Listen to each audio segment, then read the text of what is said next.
Bismillahirrahmanirrahim. Assalamualaikum warahmatullahi wabarakatuh. Anakku sekalian yang saya banggakan, Alhamdulillah pada hari ini Senin 26 Oktober 2020 kita akan melanjutkan materi kita khususnya di kelas 8 mata pelajaran IPS. Baiklah anakku sekalian, sebelum kita memulai materi ini, marilah kita sama-sama berdoa.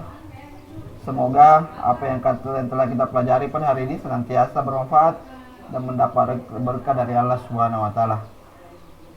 Bapak akan memimpin doa, mohon diikuti secara bersama-sama. Bismillahirrahmanirrahim. Rabbi zidni ilman warzuqni fahman waj'alni minas salihin. Ya Allah, tambahkanlah ilmu dan berilah aku kemampuan untuk memahaminya, dan jadikanlah aku termasuk golongan orang-orang yang soleh. Amin. Alhamdulillah, pekan lalu kita sudah mempelajari tentang bentuk-bentuk mobilitas sosial, yang mana intinya di situ bahwa ada dua bentuk mobilitas sosial. Yang pertama mobilitas vertikal, kemudian kedua mobilitas horizontal. Alhamdulillah, keduanya telah kita pelajari secara tayangan video. Baik, untuk hari ini anakku sekalian, kita akan belajar tentang dampak mobilitas sosial. Ya, jadi mobilitas sosial itu adalah pergeseran atau pergerakan status seseorang, status kelompok ke arah yang lebih baik. Namun, pergeseran itu tentu membawa dampak keburukan atau kebaikan. Nah, materi dampak mobilitas sosial ini anak-anakku sekalian bisa dibuka bukunya bab 2, khususnya kelas 8. Namun sebelum kita lanjut anakku sekalian, mohon disiapkan alat tulisnya, pulpen, buku latihan, serta buku siswa yang telah dibagikan dari sekolah. Baik, kita lanjut. Adapun tujuan pembelajaran pada hari ini akan kita capai adalah ada dua. Yang pertama, menyebutkan dampak positif mobilitas sosial. Kemudian yang kedua, menyebutkan dampak negatif mobilitas sosial. Insya Allah dengan selesainya mempelajari materi ini, mudah-mudahan kita semua dapat membuat satu kesimpulan, intinya mencapai tujuan pembelajaran tersebut. Baik anakku sekalian, tujuan pembelajaran tersebut dapat kita capai dengan memaksimalkan pembahasan pada dua inti materi. Yang pertama, dampak positif mobilitas sosial. Kemudian yang kedua, dampak negatif mobilitas sosial. Dengan selesainya, dengan dikuasainya materi ini, maka insya Allah kita akan mencapai inti dari kedua tujuan pembelajaran tersebut. Baik anakku sekalian, Bapak akan menjelaskan secara singkat seperti apa dampak positif mobilitas sosial itu. Yang pertama, mungkin bisa dilihat di tayangan ini. Yang pertama, mendorong seseorang untuk lebih maju. Kemudian yang kedua, mempercepat tingkat perubahan sosial. Dan yang ketiga, meningkatkan integritas sosial. Ini bisa dilihat anakku sekalian di buku siswanya, jelas di situ tercantum bahwa ada 3 kebaikan mobilitas sosial itu. Kemudian kita akan melihat anakku sekalian seperti apa contoh yang terjadi di tengah masyarakat sehubungan dengan materi kebaikan mobilitas sosial itu. Kita lihat yang pertama, kebaikan yang pertama mendorong seseorang untuk lebih maju. Contoh kecil yang bisa kita lihat dalam kehidupan sehari-hari bahwa kesempatan seseorang untuk pindah dari strata yang satu ke strata yang lain, sehingga menimbulkan motivasi yang tinggi pada diri seseorang untuk lebih maju di berbagai bidang. Banyak rakyat kecil tidak pernah bermimpi bahwa dia akan menjadi seorang pemimpin yang besar.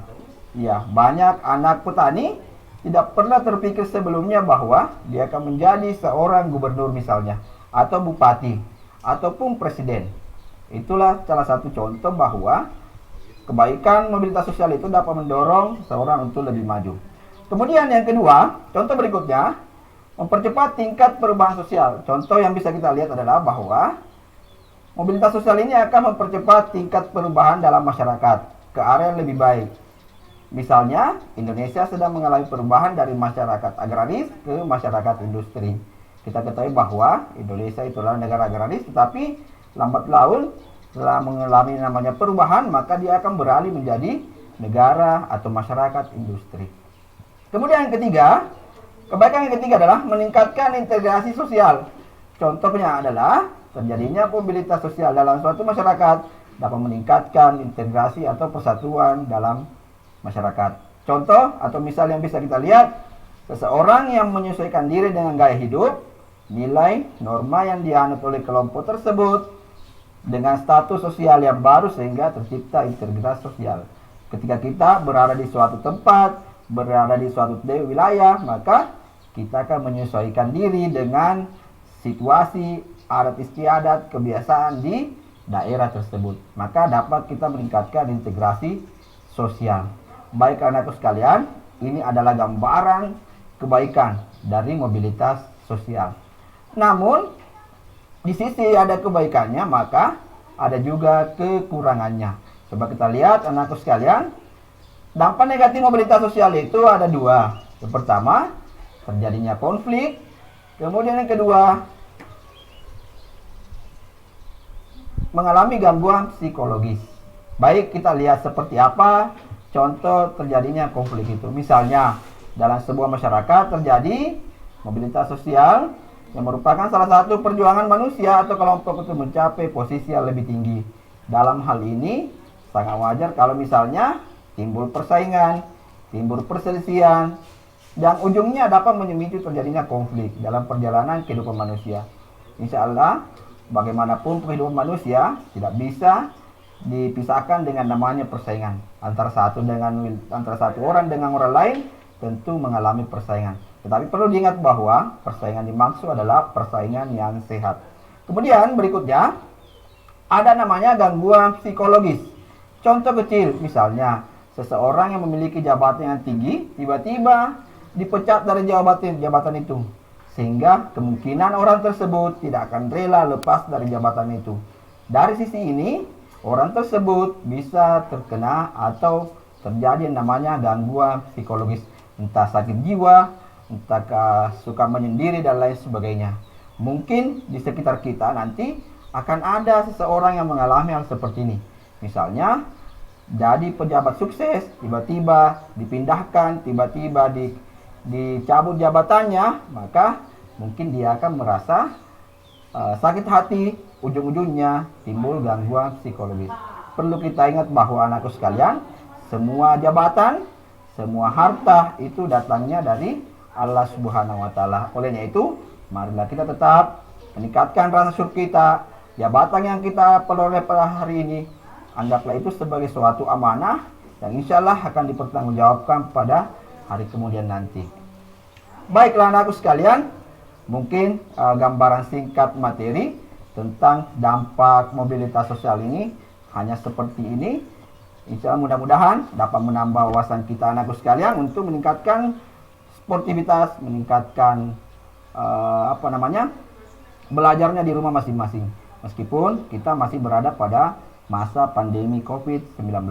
Perlu diingat anakku sekalian bahwa tetap kita patuhi protokol kesehatan, rajin cuci tangan, tetap pakai masker, dan hindari dengan kerumunan orang-orang banyak.